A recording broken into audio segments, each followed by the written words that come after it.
Job 24. I read from the Institute for Scripture Research, the ISR, because it takes a direct translation from Hebrew to English, Greek to English, and Aramaic to English. Yah is the Elohim of the heavens and the earth, the first and the last and the only, and he's an extremely jealous El. He's so jealous that he doesn't even want the names of idols or mighty ones to come to our lips. And Yah is short for YahWeh, Yahweh, Yod-He, Vav-He. There's no difference. It's like saying Dan, Daniel, Daniel with an E. Well, it does make a difference and does matters when people say that Bob, Sam, Phil, and Adam are the same name, because they're not, and no one in their right mind would believe that. So why are we trying to force YahWeh to believe that? Also, there was no letter J in the Hebrew, Greek, or Aramaic texts, because the letter J is about 600 years old, while the son of Elohim, Yehoshua, died on a stake for the sins of all of humanity over 2,000 years ago. And a direct translation from Hebrew to English, Yehoshua is Joshua, and I strongly believe that the son of Elohim's name, Yehoshua, means Yahweh is salvation. Job 24. Times are hidden from the Almighty, and why have not those who know him seen his days? They remove landmarks, they rob and feed on flocks, they drive away the donkey of the fatherless, they take the widow's ox as a pledge, they turn the needy out of the way, the poor of the earth have hidden together. See, as wild donkeys in the wilderness, they go about their tasks, eager seeking for prey. The desert gives his bread for the children. They reap his fodder in a field, and they glean the vineyard of the wrong.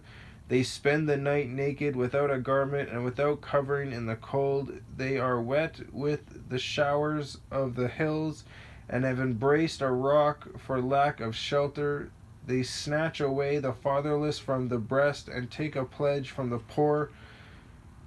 Naked they shall go about without a garment, and hungry they shall take away sheaves. Sheaves. They press out oil with their walls, wine presses they shall tread, yet suffer thirst. Men groan in the city, and the beings of the wounded cry out, and Eloah does not regard it as foolish. They have become rebels against the light. They have not known his ways, nor remained in his paths. The murderer rises at daylight, he kills the poor and needy, and in the night he is as a thief. And the eye of the adulterer watches for dusk, saying, no eye sees me, and he puts a covering on the face. In the dark he has broken into houses. By day they shut themselves up. They have not known light. For all of them, morning is the same as the shadow of death. When he discerns the extreme fears of the shadow of death, he is swift on the face of the waters. Their portion is cursed in the earth. He does not pour into the way of vineyards. He does not turn into the way of vineyards. Drought and heat snatch away snow waters. Sheol those who have sinned.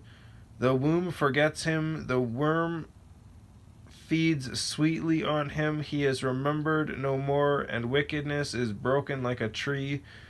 Treating evil the barren who does not bear, and does no good for the widow. But he draws the mighty away with his power. He rises up, and no one is certain of life.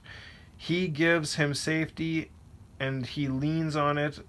Yet his eyes are on their ways. They are lifted up for a little while, then they are gone. Then they shall be brought low. Like all else, they are gathered up, and they are cut off like the heads of grain. And if it is not so, who does prove me a liar and make my word worthless? Interesting.